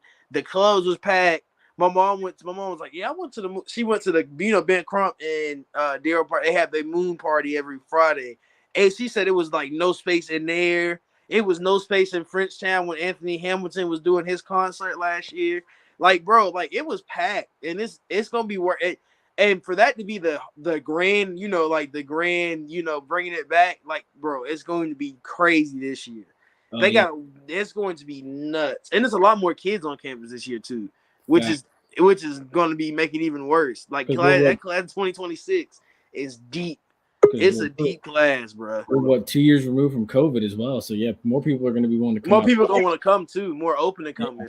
Because look, I'm glad. I left here at like 2. I got off the interstate at like 5 o'clock. I did not get to the campus until like 6. Yeah, it's traffic all the way down Capitol Circle. Like even it goes like I stayed on Southeast. You would go to Northeast and it was still traffic. Like bro, in Tallahassee was like, and I don't know because it's a double home game next week. So yeah, it's a double home game. I think the thing going and it's a rivalry game, and it's a double home game, and it's a Florida State rivalry game because they play Georgia Tech. Yeah, I think the one thing going for us is the fact that Florida State's lost their last 3 games. So hopefully it's not a full crowd, but they still they in love with Norvell down there.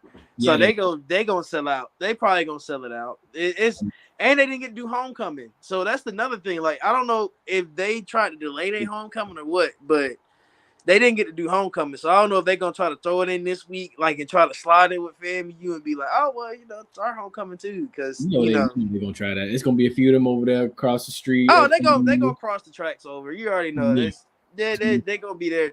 Look, the thing about College Town is that it's literally right in the middle. Like it's right in the middle of both campuses. So you see people from both sides. You just be like, oh, this is a really nice area. And then you go to the other. It's so weird because when you go outside of College Town feels so isolated. Like it feels like it's just in the middle, right in between. And then when you go outside, because if you go on the other side of FAMU campus, we all know what's on the other side of Warnish. It's not you got Lindy's, and you get to the Lindy's and all. You're not on the safest side of not Warnish. That's Adams. When you go down Adams, it's weird because you be going down one side of the campus, you like, oh, this is really nice. And the other side, you go, oh, this is not the nice side. Like Seminole Grand, I mean, like you be on Old Bainbridge, and you be like, this is FSU side of campus. You be like, oh, this is not safe. I'm like, it's some places you be like, oh, it's gonna be nuts though. This gonna be a lot worse this year. Like we had First Take last year, now we got Good Morning American this year. You don't think they're gonna be packed out? Like it was packed out for First Take. It's going to be way worse. I went to the First Take taping last year, so I know it's gonna be a lot. And it was packed. I'm talking about it's 8 o'clock in the morning, freezing cold. and it's a full crowd out there. And we was out there till noon.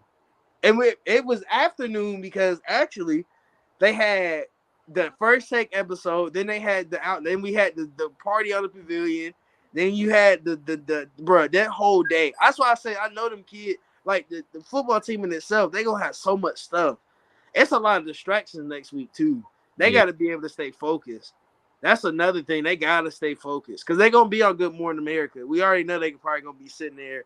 They're going to have probably Musa and some other kids on there. So they got to stay focused, bro. Like, I mean, they're bringing attention to us.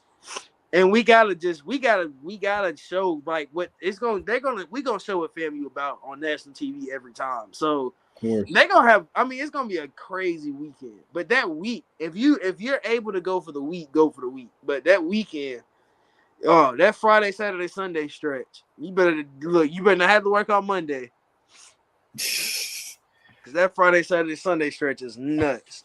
Gosh. Well, folks, that's going to do it for us this evening. We actually went a little bit over. Very long episode. It was worth it, though. It was worth it, though. We had a lot worth it. We had some good points. We did. Good moments. Very interactive episode. We want to thank FAMU Central for joining us this week. Thanks, FAMU Central. Also want to thank Ashton, Drunk, Bossman T, Mo Diesel. Y'all kept your comments going. This is what we want to see. This is what we need. This was awesome. I like this. Yeah, Drunk. And Simon Rocall. Simon Rocall. Oh, yeah, Simon Rocall. Yeah, he was. Yeah, and then everybody dropped decent comments in. Yeah, even Tanner Murray, he dropped it. Interesting. Yes, as always, you know where to find us. But first, FAMU Central, let them know where they can find you out on Twitter. Follow me on Twitter at FAMU Central. I'm a recruiting guy, so y'all will see me post a lot of recruiting stuff. Like if y'all follow me, so y'all know I post almost every recruit I probably posted. I'm doing interviews. I'm starting an interview series. Okay. So Bostic is a guy I'm going to interview. I'm trying to get BJ. I'm trying to get a lot of the recruit guys. I'm trying to get those 3-star guys that we got. I'm trying to get those guys. It's a kid I want to give everybody's attention to. He'll probably be at the game. I think he will. His name is Destin Thomas. Dog. He's a dog. I will say this. He ran a 4.340, and he plays I think Brookwood. It's in the middle of nowhere, Georgia, and the dude's a baller. And he's one of the kids, like he's not offered yet, but he's been he's been on visits, he's been on his official visit, he just hasn't been offered. But dude, he has film. His film, I'm sending it to you guys, bro. His film is nuts. Like he does stuff like I'm really big. I try to make sure these young kids know like you can come to these schools and you can play. Because a lot of kids, they get these USF, like I had one of my managers said, "Oh yeah, my nephew, he was going to go to FSU, but Oklahoma gave him more money, so we're going to Oklahoma." So hey, you get your money. Go to get that money. That's what it's at now. That's where it's at now. Like I mean, they're giving out free money. Oh, look, colleges are allowed to give kids money now, so you should know it's going to get real ugly. It's going to get ugly fast. So. You just gotta I try to show awareness to it. Like, bro, your teammate, like those kids from Rick, I want all those kids from Rick to go to FAM or they go to FSU. I'd rather them stay in the city. All the kids from Leon, all of those kids, like those kids are like your homegrown talent at that point. You can't say you're not homegrown talent. So you want to keep them in the state. You want to keep them in the city. I know some kids want to leave the city, but dog, it's a great opportunity. You're gonna get playing time. You don't have to worry about sitting on the bench for 4 years. Like you gonna earn your spot, but you gonna be somewhere where you safe, and you ain't gotta worry about nothing bad happening. That's why I treat HBCUs. They are safe havens, and we have to see them as such. And we don't, as a lot of kids, especially I'm only 21, so I know like coming out of high school, if I was to be told I was going to FAMU and like my mom was gonna be like, my dad was like, we gonna pay for you to go to FAMU, I would have went. But it's out of knowing like, okay, I want to go to Georgia. Or I want to go to Georgia Tech. I want to go to Kennesaw. Like you get these intentions in your head coming out of college, coming out of high school where they don't even promote. A lot of kids don't even get promoted HBCUs. It's more like you got your Georgia, your Georgia public universities. Because I'm from like so we don't get They don't tell us, oh, go apply at Morehouse, go play at Clark Atlanta, go apply at Albany State. They don't tell you that. It's the kids amongst ourselves where we had to be like, okay, we need to go put in at these schools because we got a better shot of getting in than the other kids. So it needs to be more self-awareness in that, where we realize that these are where we're supposed to be at. We're supposed to be, these are our safe havens. We're supposed to play here. Even if you don't get an offer there, you would the place you get offered, spread awareness about where you playing, spread awareness about what you're doing in the community. Even if you're at Alabama, do something in the community to show like I still care. Like, because it's kids that like Jermaine Burton. Look what he's doing now. He looks horrible. He looks like I don't want to cuss because it's not on my show. But he looks like a horrible human being. He looks horrible. So, that's how I see it. I just want to spread awareness. That's what my whole thing is. It's just spreading awareness and spreading this HBCU stuff, man. Trying to get the wave, man. It's a wave, and you got to follow it. That's good. That's what's up, man. And we like that, man. We appreciate that. But yeah, folks, as always, as you know, make sure you like, share, and subscribe. Make sure you hit up FAMU Central Pod on Twitter. Like I said, he's got his own thing dropping soon where he's going to be interviewing recruits and everything. Next week, we're going to try to get somebody else. We don't know who yet. We're going to try to get somebody to come in and chop it up with us again. But yeah, folks, as always, as you know, stay safe, stay blessed wherever you are. We will see you on the next episode. So now we roll the credits.